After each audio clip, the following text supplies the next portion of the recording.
Welcome to Cybersecurity Awareness TV, episode number 386, recorded February 19th, 2022. I am your host, Mac Jackson Jr. I'm a cybersecurity expert and researcher. If this is the first time you've seen our show, on our show we provide information to you about cybersecurity awareness, including news, interviews, and tips on how to protect yourself, your family, and your business from the fastest growing crimes of the 21st century. I would like to thank everybody who's been a supporter of our show over the last few years, and we are here at WWDB TV, also seen on the Roku Network streaming. Folks, please check out our shows and all the shows on the Roku Network by WWDB TV as well. And thank you again for our listeners of your support. If you'd like to find out more information about my company and my show and what we do here, you can find me on Facebook, Twitter, LinkedIn. You can go to my website at macjacksonjr.jr. That's macjacksonjr.com, or go to my company's website, vandersoncybergroup.com, and find out information how you can protect yourselves, folks, from these cyber attacks. There's information that you can use today to protect yourselves. In today's episode, in our first segment, we're talking about something that is right on time, what's going on now in the media and in the news and from around the world, and that's the cyber attacks that are affecting the U.S., but it's connected to the standoff that's going on between Russia and Ukraine. It's reported that the Russian government and Ukraine has hackers that are hacking into the governmental agencies of the West, including Ukrainian government. And this is also fostering other attacks of other Western states as well. We'll be discussing that in this segment also. In our second segment, we'll go through an alarming report by the FBI talking about electronic cashless transactions, including Zelle, Vimeo, Cash Apps, and others. And in our last segment, as we do every week, folks, we emphasize the importance of tips that you can use today to protect yourselves from these types of cyber attacks. But first, folks, in our first segment, we're talking about what's going on with the cyber attacks that are affecting the U.S. over the Ukrainian war. That's standoff right now, folks, and we're hoping it doesn't happen, the war doesn't happen, but it looks like there may be a possibility of war happening. And it can be devastating to the U.S. as well, not just for weaponry, but the increasing awareness of the cyber war that's been going on now for years. And it is and will be turned up even more if Ukraine and Russia go into war. The Biden administration has stated that Russia has started this war attack and it's going to happen at any time with Ukraine. The war of the Ukrainian may not only be weaponized, but it will also include other Western states as well and the allies involved. This could mean the U.S. infrastructure could be attacked with cyber attacks, folks. And how does that affect you? Well, last year there was a huge cyber attack that affected the east coast of the United States, the gas pipeline with Colonial Pipeline that had a massive cyber attack, and it affected us. So yes, we are involved in it, folks, and it's something we need to be aware of. These attacks on the U.S. can create denial of service attacks within websites for your organization, shutting them down, and by doing this, folks, it will affect you in the commerce we have here in the U.S. and our economy. So yes, we need to be aware of it, and we need to let our politicians and legislators know that we are backing them and behind them, and they need to be able to resolve this, hopefully diplomatically as well.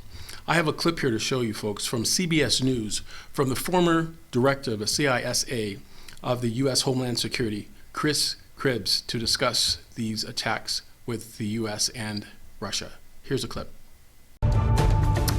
Russia's growing threat stretched from the front lines in Eastern Europe to power grids right here in the United States. The Department of Homeland Security issued a new warning about Moscow having the capability to carry out a range of cyber attacks against important websites and critical infrastructure. So for more on this, let's bring in CBS News cybersecurity analyst Chris Krebs. He's also the former director of the U.S. Cybersecurity and Infrastructure Security Agency, and he joins us now to talk about this. Chris, it's good to see you. So explain to our viewers just how sophisticated is Russia at conducting these types of cyber attacks? And I guess the more important question, Chris, is how good are we at countering them? Yeah, so Russia, particularly their security services known as the FSB, the SVR, and then their military operations, the GRU, are very good. Unfortunately, they're in fact some of the best in the business. They've had a lot of practice over the last several years, and have really refined a different, a various set of toolkits to infiltrate government agencies, critical infrastructure, and do it in a very quiet, pernicious, long-standing way. And so, yes, they're quite good. In fact, they're one of the best out there. From a defensive perspective here in the U.S., we've gotten better. I think the real challenge, though, is that we are increasingly, as a society, dependent upon a variety of digital services and products, which gives any adversary, whether it's a criminal organization or a sophisticated state actor, lots of options. It's known as attack surface, and we have a pretty significant attack surface. But I think we have built up over the last few years a resilient infrastructure where any sort of cyber attack doesn't really have a broad national level impact. They would tend to be fairly localized. You talk about our attack surface. Was that one of the lessons that we learned from the SolarWinds attack? That it seemed like suddenly we found out that SolarWinds was attached to all manner of companies and government agencies, and so attacking just one company had a ripple effect, or even, the ransomware attack on the pipeline, that they ended up shutting down the pipeline, not because the pipeline was being attacked, but because they were concerned about the possible fallout should there be more attacks. Are we learning that, our attack surface is just entirely too large or too connected?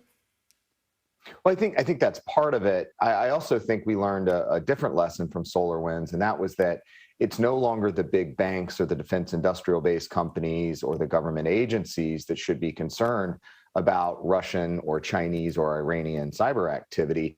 It's really everyone that plays a key part, particularly in the information technology supply chain. There are hundreds of companies that play pivotal and critical roles that are now on the targeting lists of these sophisticated actors. Kind of the joke I use is back in the heyday of bank crimes, where Willie Sutton would get asked, "Why do you rob banks?" and his answer was, "That's where the money is." Mm-hmm. Same thing goes for cloud services and technology companies. That's where the access and the data is right now. So we need to continue to improve the security along our software supply chain. So, Chris, I guess the question is, to me, so we know that this is potentially something that could happen. We know that the Russians are actively trying to do this. Do we have the political will and the resources? Sounds to me like we need to revamp our grid systems. We're talking about infrastructure here. This is a critical infrastructure of this country. We need to revamp our grids and a number of other surface areas that are vulnerable to these attacks. Do we have the political will and the resources to do that?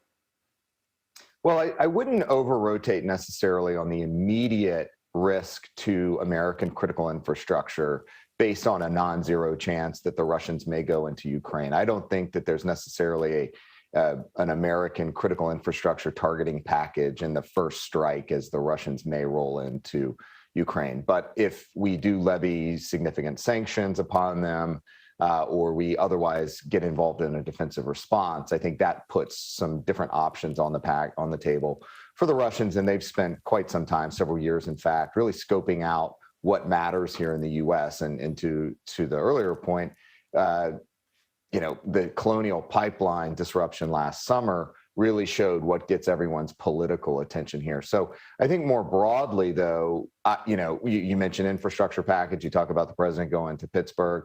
I was a pretty vocal advocate of cybersecurity requirements and spending in the infrastructure bill. Cyber is infrastructure, unfortunately. And so we have to start baking in security considerations and priorities into really any economic investment we make going forward, because these digital dependencies, these digital connections we have in our everyday lives are only going to increase for frankly the rest of human history. And so this is that next frontier of crime, of espionage, of disruptive attacks, and every single business leader needs to be thinking about how they may contribute, unfortunately, to some sort of economic disruption if they don't take security seriously. Right. Chris Krebs, thank you very much. Yes, folks. And as the director, Chris Krebs, continues to the discussion of Western governments and how they are hardening their cybersecurity policies and procedures to protect their homelands around the world from this type of attacks. Again, these attacks are allegedly coming from Russia into attacking Ukraine and Ukrainian government and Western governments. But Russia has denied that the hackers are from Russian government. But, you know, the benefits of these attacks have, of course, affected Russia as well and benefited Russia from these attacks. Let's continue this discussion from the director with CBS News, another clip we have for you here. Russia says it has pulled back some forces but remains fortified on Ukraine's border. German Chancellor Olaf Scholz met with Vladimir Putin for 3 hours today, trying to navigate an end to this crisis. Along with its military presence, the U.S., Ukraine, and NATO allies are concerned about Russia's cyber attack capabilities. For more on this, I'd like to bring in CBS News cybersecurity analyst and former CISA director, Chris Krebs. Chris, welcome. It's great to have you with us. You know, we are already hearing reports today of cyber attacks in Ukraine against their defense ministry website and several state-owned banks. But Ukraine is not pointing the finger at Russia. Is this what you would expect from Moscow? And how else could President Putin use cyber attacks and information operations against Ukraine? Well, what you just referenced is known as a denial of service attack. And it's basically where you flood a website with requests to load a page. It overwhelms the ability of that web page to serve up to whoever's trying to access it, and it takes the website down. There's no back-end impact, really. There's certainly, in the case of the banks, there's no impact on holdings or any sort of financial issues or anything like that. This, as you pointed out, where Ukraine can't quite say it's Russia just yet, it's a service that's available to almost anyone on the internet and on the dark web in particular. So it is too early to tell if it is Russia. However, we have seen Russian actors use these techniques along with others previously, including perhaps a couple weeks ago, where there were website defacements of various Ukrainian government agency websites. So these are the sorts of indicators that that Russia has done in the past. Is it a signal of things more aggressively to come? Probably too early to tell, but they do have significant and substantial capabilities that I would expect to see before any sort of physical, land-based invasion. And as you mentioned, we've seen this before, but how prepared are we to react and respond to those tactics that they've used?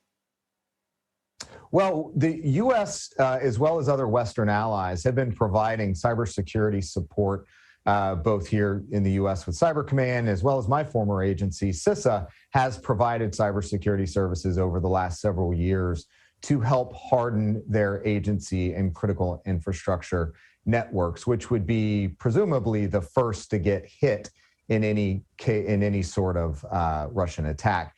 I would expect for any first phase or first wave of an invasion or attack on Ukraine by Russia that the majority of their activity from a cyber perspective will be constrained to Ukrainian networks. However, depending on how the U.S. reacts, including with sanctions, if the U.S. and Western response is substantial enough to really get the ire of the Kremlin, then you could see directed cyber activity at U.S. organizations. I think that would probably start with sort of deniable efforts like ransomware. But if things get hot enough, it's possible, probably unlikely, but possible that you would see an escalation where actual Russian government intelligence services would go after U.S. networks. But again, there's a chance, and every U.S. business needs to be thinking through what their incident response plans and ability to respond to an incident looks like. Yeah, that's really good advice, Chris, because of course we're focused on thinking that any sort of cyber attack would be between Russia and Ukraine, but it's important to point out that there could be retaliation, to the U.S. as well. So your advice to business owners and everyone really, is to make sure your security is up to speed. Is that right? Yeah, make sure that you've got that incident response plan ready to go. All the contact information is up to date. If you have a moment, you could conduct a drill or an exercise. There's one more piece that I'd flag, though, is that previously Russian operations, like in 2017, where they launched an attack known as NotPetya, even though it was possibly designed only to hit Ukraine, due to operational design, it kind of skipped out of the bounds of Ukrainian networks and hit U.S. and other networks. So even though they may only be targeting Ukraine, there's always a possibility that something goes wrong and that there's collateral damage from a cyber perspective outside. Right. All right. Well, Chris Krebs, thank you so much for joining us. We so appreciate your insight. Thank you. So, folks, it is clear. Organizations must be proactive in developing cybersecurity response programs and training policies to mitigate these damages of possible cyber attacks within their organization, and you as individuals as well. Folks, our best defense against these types of cyber attacks is through education, training your people, training individually of how to avoid these types of cyber attacks. And folks, we must #stay cyberwoke. We'll be back, Cybersecurity Awareness TV, after these messages. Hi folks, I would like to welcome Ben Bowie from MyNiceTie.com as one of our newest sponsors for Cybersecurity Awareness TV. At MyNiceTie.com, they provide and are committed to providing classy neckties for the business community. At MyNiceTie.com, their motto is Wise Up, Suit Up, and Stand Up. You can find nice ties like the one I'm wearing now at MyNiceTies.com. Hi folks, welcome back to Cybersecurity Awareness TV. In this segment, we're talking about scams. Yes folks, scams. These scammers are always looking for ways to get your personal information. The FBI has warned about different types of scams, especially the ones dealing with cashless transactions like Zelle, Vimeo, Cash Apps, and PayPal and the like. Scammers are trying to find out different ways to get your information by using social engineering techniques, becoming imposters when they call you on the phone, stating that they're from your bank. Because folks, like we have stated on this show, and especially if you've been a viewer of this show in the past, we have shown you how scammers would have pieces of the puzzle about you that they have stolen or gotten or purchased from the darknet, where they can be an imposter when they contact you. Just a little bit of information that they'll have on you to make you, that is, the victim, feel like you're talking to an authorized person representing the bank or the actual credit card company. But it's actually a scammer, folks, trying to get additional information from you or trying to make you to give them money from your account. And there's ways to avoid that, folks. We have an investigation on this particular types of hack and scams that are going on. We'd like to share this with you. This is an FBI clip that we'd like to share with you, warning victims to be careful when they are dealing with cashless transactions like Vimeo, Zelle, and others. Here's an investigation we found from ABC 7 in Chicago. It's a money transfer alert. More victims are reaching out to the I-Team about scams preying on people using the popular money transfer tool Zelle. We first told you about a scheme in August. Now the FBI has a warning, and we're finding different scams which can cost you thousands. Here's how you can avoid all of them. It's just scary because he had my name, date of birth, and my account number. Like, who the heck would have all that information? McHenry resident Demi Woods lost $3,500 after she got what she thought was a call from her bank. Her caller ID showed Bank of America. Instead, it was a scammer telling her that there were thousands of dollars in so-called fraudulent withdrawals from her account via Zelle. They even said over the phone, whatever code you get, we are not going to ask you for, so don't tell me the code. So I don't know how much more legit it could sound. The caller told her to Zelle herself to get the money back, which would cancel the fraudulent transactions. It had my first and my last name in the to section and the from section. And then after I hit send, all of a sudden, the to section changed to some bank I've never heard of. Tip number 1, never Zelle yourself. The FBI is also warning consumers. You think that it's safe, you're sending money to an account that has your name on it. That does not mean anything. They can pretend to be your bank. They can pretend to be your money transfer app. And there's another scam involving phishing emails made to look like they're from Zelle. You were scammed out of $4,200. That's right, that's right. Bank of America customer Jiaming Chong sold a camera online. He never got paid for the camera and lost $1,000. He was going to actually send me the money via Zelle. The buyer was a fraudster who fooled him into clicking on this phishing email, which asked Chong to reimburse the buyer $1,000 to upgrade the buyer's Zelle account. Chong sent that upgrade money in gift cards, and now it's all gone. Slow down and take a look at what's being asked and say, does this make sense? So tip number 2, beware of fake Zelle emails. The company told the I-Team that Zelle will never email you or call you to request money. Look out for emails with bad grammar, spelling errors, and hover over the sender's address to make sure it's not fake. In a third scam, a victim's bank account was hacked. How can people actually get into your account and steal your money? Dharmapad Mishra lost thousands of dollars after his Zelle account within his Bank of America account was compromised by hackers. Through Zelle, I kind of lost $4,450. Tip number 3, prevent hacked withdrawals by having a strong, unique banking password and use two-factor authentication. The FBI says all of these money transfer scams are on the rise because people don't want to use cash, and There are very few safeguards in place to get your money back when you're using these applications, and so it's kind of a scammer's dream. Bank of America refunded Woods and Mishra and is trying to reach out to Chong, saying that scammers are spoofing numbers to appear as though they are legitimate businesses, adding, "We remind clients that they should not provide confidential account information to unidentified individuals. Legitimate companies would not ask a customer to transfer funds between accounts in order to help prevent fraud, nor request sensitive account information." Zelle says if a red flag goes up about a transaction, they will notify the bank to send an alert to the user. Scammers are going to try to make them move quickly. There's time to call the company itself to make sure that this is a real transaction. Bank of America has recently added a new alert to its app saying the bank will never ask you to transfer money to anyone, including yourself, and that you should never transfer money as a result of an unexpected text or call. More warnings and tips on our website, abc7chicago.com. Yes, folks. And if you suspect that you are being contacted by your bank, they've called you out of nowhere and you do not make the call or understand it, definitely contact the bank yourself manually. Contact your bank, your local bank, hopefully, and ask them about this particular transaction or phone call that you've gotten. And again, if you still are on the line with this person, you don't know who they are, just do like my mom always does now. Just hang up on them. Simple logic. Just hang up on them, folks.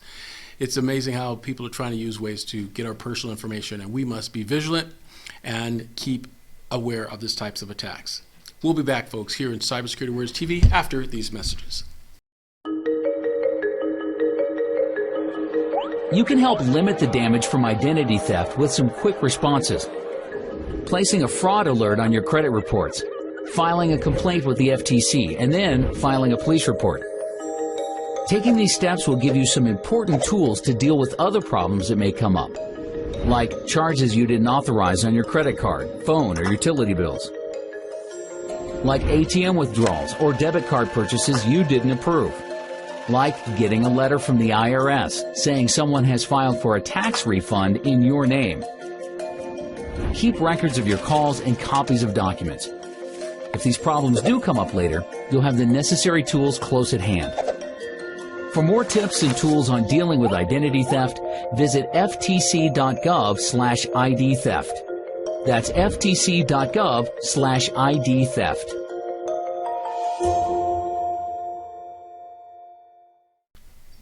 Hi, folks. Welcome back to Cybersecurity Awareness TV. I'm your host, Mac Jackson Jr. In this segment, we talk about what you could do to protect yourselves from these cyber attacks, the cyber threats. As we've talked about in this show today, about the types of cyber wars that are going on, there are things that you could do to protect yourself. And as we say every week, the first starts with the password. Yes, password first is the gateway into getting your information protected from cyber attacks. Make sure you have a strong password, but also the second thing, folks, you should do is use two-factor authentication, multi-factor authentication. If it is available at your work or a website that you're visiting, that you have from your financial institution and the like, definitely sign up for two-factor authentication. It gives you another layer of protection. Now, there is more that are being done by other organizations, and cybersecurity experts like myself and around the world are developing other techniques that we will be able to present to our communities in protecting ourselves from these type of cyber threats. That's one of the things you should do. And folks, the other thing you should do is make sure you go to our YouTube channel, folks, and like, subscribe, and click on a notification, folks, so let YouTube know that you want to follow any new episodes of our show, and follow us on Cybersecurity Awareness TV. Now again, when you have your laptops, folks, make sure you have a VPN, a virtual private network, on your machine and your smartphone if you are visiting a coffee shop or a hotspot that you're not secure with. Make sure that you have these type of devices on your computer or your laptop and your smartphone. Have antivirus software as well. The other thing I would tell you, folks, is on your smartphones, and I've seen this happen a lot. I stated this for years on our show, but we want to make sure we get it across to you again. On your smartphones, folks, make sure you turn off your Wi-Fi when you're not using it. Turn off your Wi-Fi on your smartphones when you're not using it. If you're at your home, while you're on your Wi-Fi there, it's perfectly fine, and it should be secured by having proper security set up in your home or your office. However, when you're in travel between point A to point B across town and your Wi-Fi is on, it is trying to jump on the internet by bouncing off of routers within proximity of your smartphone, your smart device. So I would suggest you turning it off, because you don't know if your phone is going to connect to a Wi-Fi device by a nefarious person such as a hacker. Could have the Wi-Fi, open Wi-Fi just ready for you, your phone, to attach to it. And once it attaches to it, all it takes is a few seconds for the hacker to either upload information to your phone or have your phone download information to the hacker as well. So definitely protect yourself. And best thing you can do from what I've just told you is to tell a friend. Spread this information, folks, to people you know, so we protect ourselves from these types of cyber attacks. And like we say every week, folks, our best defense against these cyber attacks is through education. So that's our show for you this week, folks. I remind you to follow us on YouTube, follow us on LinkedIn. You can follow me on Facebook and alike, folks. Go to my website at macjacksonjr.com. That's macjacksonjr.com. And talk to us about what we can do to protect yourself from these types of cyber attacks. We're here every week, folks, at Cybersecurity Awareness TV. Oh, also, my phone number is at 702-868-0808. That's 702-868-0808. If you have a question, one of our consultants will get back to you right away on this, folks. Thanks again, folks, and again, we will see you next week. Bye for now, folks.